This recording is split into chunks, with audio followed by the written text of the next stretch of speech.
Okay, again, we're getting a little deeper into this course. We're going to have somebody falling down. So if we're going to have somebody falling down, we're going to talk about some basic principles of falling down. Okay. The first thing, when you fall, you want to fall from the lowest height possible. Okay. So what you want to do is you want to drop your weight as much as possible, and then bring yourself to the ground. So again, if I'm going to fall backwards, I don't want to just fall backwards. I want to bend my knees and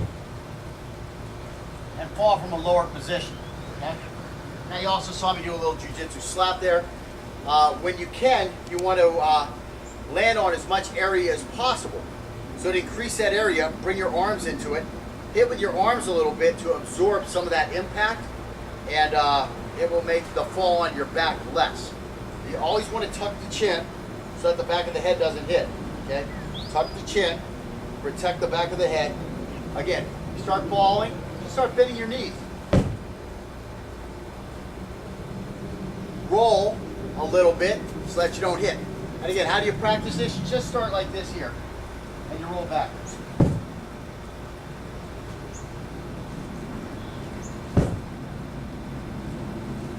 Again, I'm tucking my chin.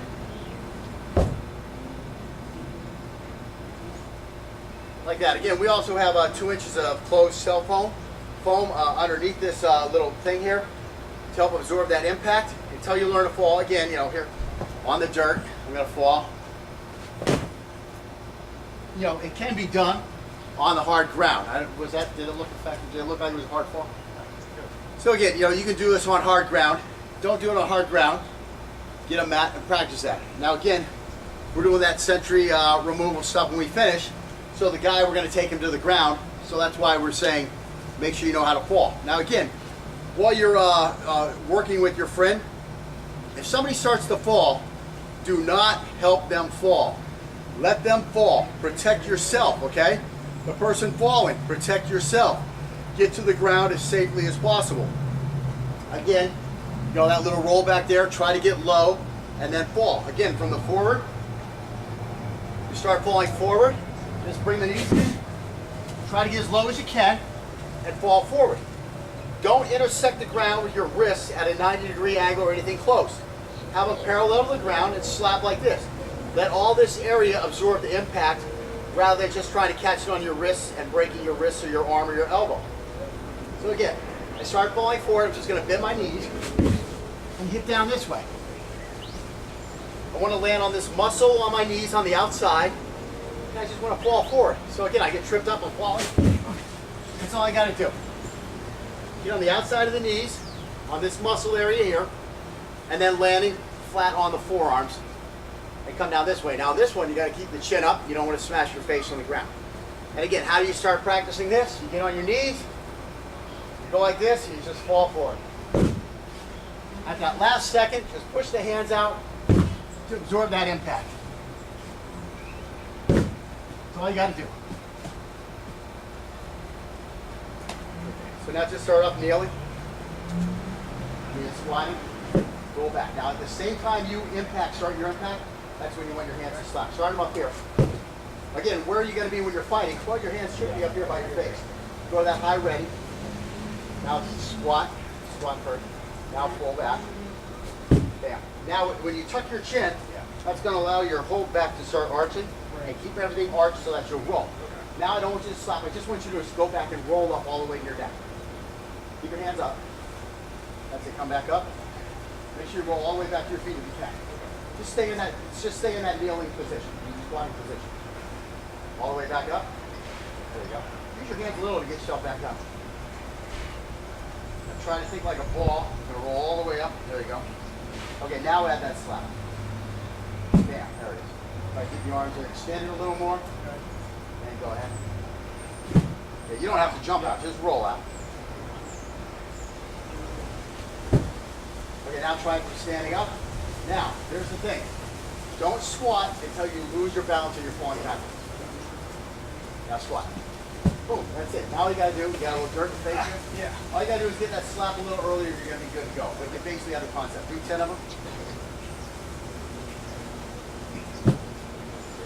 Slap like you mean. slap. Starting from here, just boom, right out. 45-degree angle. Keep the hands up here the whole time. You're laid on your slap. When your ass hits, you want that slap. Think of using your hands to push your ass up in the air as you go. No, that was too early. Watch me one time. So here I am here. As the ass hits, my hand will move. I'm not always slapping exactly at that time. But again, so I'm going to be here, I'm falling. Just help absorb that.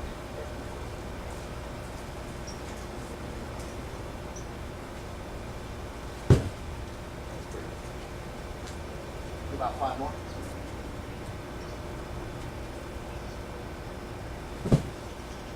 Slap, get them straight when you slap.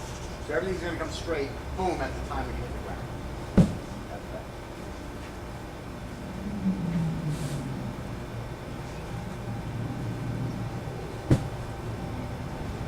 Right up high until the last second.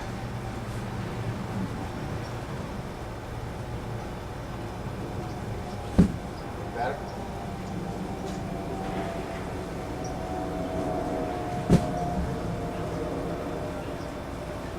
I was watching Robert Griffin playing the playoff game the other week, this past weekend, and he went out of bounds the first time he messed his knee up. You see his head slam on the back of the ground. What are they teaching these guys in the NFL?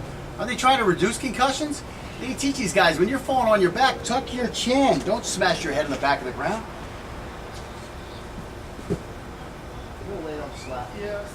Little elbow hit first. You want the elbow and the hands hit at the same time. One more. Okay, now kneel on the mat. Put your knees on the mat. Now, hands up here again. Okay.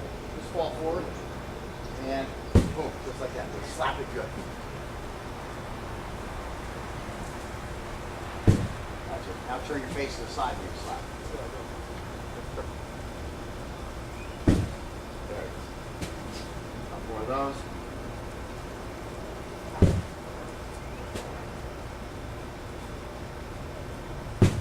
Stand up. Again, here I am. Whoops, somebody put my legs out from underneath me. Just slap down, that's all it is. Should I jump? No, just fall. Bend, start falling forward, bend the knees, get on the outside of the knees. I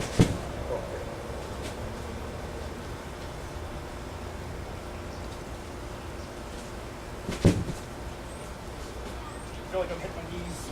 Yeah, you are hitting your knees, but if you get them on the outside, you're getting muscle, you're not going to damage. What you're doing is you're bending your waist. Right. Keep everything flat.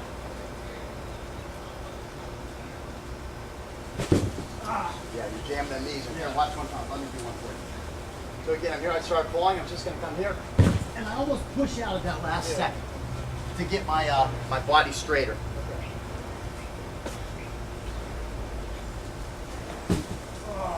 On the hands. That's Oh yeah, I went right for the hands. So again, this one's a little tougher. It's definitely a little tougher falling forward. It's not something you like to do. Your body just doesn't like it. Your body wants to go, you gotta get the palms out, turn the head. Squat a little bit, just squat a little bit. So you're not falling quite as far and going. That's better. And when you think about it, you know, your head, if you're like him, 6 foot what? 3. 6'3", your head's falling from 6 feet high. It's a scary thing, but it's really not, because you're teetering it down, and then at the last second you do like that little jump, and you're really only falling from 2 feet. Yeah. So get that in your brain. You're only falling from 2 feet. Feel the shock. 6 feet. Yeah. Well, no, it's not the shock at 6 feet because you're coming out this way. Right. And then you're doing that little forward jump once you get close, and so you're really only flying down from 2 feet. Okay, now do a little jump. I'm doing my wrist still. Right. Doing push over. So just come to here. Just come a little higher. Okay. And see how I jump in the air that one little last second? So I'm just here. So everything's trying to hit at the same time. Now you come from here, and I start from here. And I just come with everything at the same time.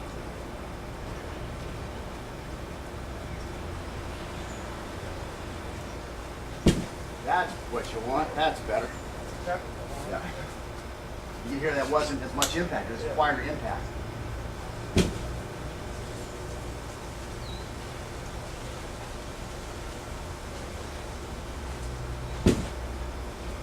remember the first time I actually had to use one of these. We were doing I can't remember what we were doing, some kind of drill in a jiu-jitsu class, and the guy put me in an arm bar while I was still standing, and it was forcing me down. But the problem was he was going to break my elbow. You know, I thought, you know, early on you get scared about some of those techniques, so I thought my elbow was going to break or dislocate or whatever, and the only escape I had was going to the ground. So I just did a full stemmie. It was a one-handed stemmie, front stemmie, and I landed on the ground, and everything was great. I was like, wow, that freaking technique was great. That shit really worked out well for me there, you know, because my elbow was going to get broke. And I told the guy, you know, be more careful on my elbow when you do that. Don't come slamming in quite as hard. He said, okay, and then we were fine. But I mean, the technique, because I had done, you know, stemmies on the mat thousands of times before I got into the more advanced stuff where somebody would actually have a chance to make you think they're going to break your elbow during the technique. You don't start the new guys off like that in jiu-jitsu. And so this technique worked out real well for me. On the side stemmies, your flying side stemmies, 2 times I had it happen where somebody was mopping a floor, and I was goofing around. One time we were playing ping pong, and somebody hit a really good shot over to this other area, and I went over on the tile floor where they had just mopped. You know, you didn't think you were going to get that wide on the table, but for some reason I did, and I hit the shot, and I just slipped. My legs went right out from underneath me. Boom, I slapped, I popped right back up. I think I scored the point, so the ball didn't come back to the other side where I had to get it. But I mean, everybody watching the game was like, oh my God, are you all right? Are you all right? I'm like, yeah, I'm all right, man. Even though it was a hard, you know, cement floor with tile on top of it, that my legs just totally went out from underneath me. I'm in the air, slapped, and I jumped right back up. Another time it happened, I was goofing off, and again, I didn't realize that they had mopped by some vending machines, and you know, we're playing around with some karate type stuff. Same thing happened again, you know, whoop, legs out from underneath me. I'm in the air, cement floor, tiled cement floor, boom, slap the ground, pop back up, and everybody's, oh my God, are you all right? None of these guys I was messing around with were jiu-jitsu guys. They were all karate guys. I'm like, yeah, I'm fine, man. I do that shit all the time. So, I mean, you know, the practice of learning to fall is very important, because in a fight, you know, it's likely that you will fall. So, you know, the practice of your chigari and stemmie, your ukemi, is very important. So, anyways, I digress. So, anyways, make sure you, if you're gonna, you know, do some falls, make sure that, again, this is something that you want a qualified instructor, supervising, monitoring while you're learning to do this stuff. I mean, it looks kind of simple when I'm showing it here, but again, I'm here, you know, observing and monitoring him, every little move he has. I do have my instructor scroll in Kodokan Jiu-Jitsu, so I mean, I'm good to go there. But you know, you should have one too. Don't just, you know, go out here with your 3 drunk friends and start trying to do this stuff. Somebody's going to get hurt, and that's your fault because I told you not to. So anyways, that's basically, we'll wrap it up for today. Okay, so we'll get back and we'll start on this attack. I just wanted Scott to be somewhat ready for the fall. And again, we're going to be falling on that mat there, so it's going to be pretty safe for us.